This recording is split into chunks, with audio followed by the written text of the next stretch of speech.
আপনি কি জানেন এত বড় একটি কেমিক্যাল ট্যাঙ্কার জাহাজ কিভাবে তার বিপজ্জনক তরল কেমিক্যাল আনলোড করে?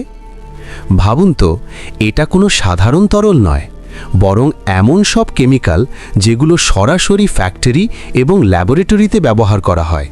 তাই পুরো কাজটি করা হয় খুবই সতর্কতা এবং সম্পূর্ণ নিয়ন্ত্রণের সাথে। যখন জাহাজটি বন্দরে আসে তখন সবার আগে এর ট্যাঙ্কগুলো পরীক্ষা করা হয় এবং সব কিছু নিরাপদ আছে কিনা তা নিশ্চিত করা হয়। এরপর মজবুত পাইপলাইন জাহাজের ম্যানিফোল্ডের সাথে সংযুক্ত করা হয়। তারপর শক্তিশালী পাম্পের সাহায্যে ধীরে ধীরে কেমিক্যালগুলো ট্যাঙ্ক থেকে বের করে তীরের পাশে থাকা স্টোরেজ ট্যাঙ্কে পাঠানো হয়। এই পুরো সময়ে প্রতিটি ট্যাঙ্কের লেভেল, প্রেসার এবং টেম্পারেচার সেন্সরের মাধ্যমে নিয়মিত মনিটর করা হয়, যাতে কোনো ভারসাম্যহীনতা বা লিকেজ না হয়।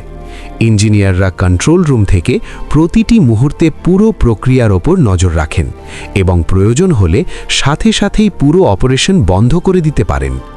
এভাবেই ধীরে ধীরে হাজার হাজার টন কেমিক্যাল নিরাপদভাবে আনলোড করা হয়, আর শেষে এই কেমিক্যালগুলো ল্যাবরেটরি ও শিল্প কারখানায় পাঠানো হয়, যেখানে সেগুলো পরীক্ষা এবং ব্যবহার করা হয়।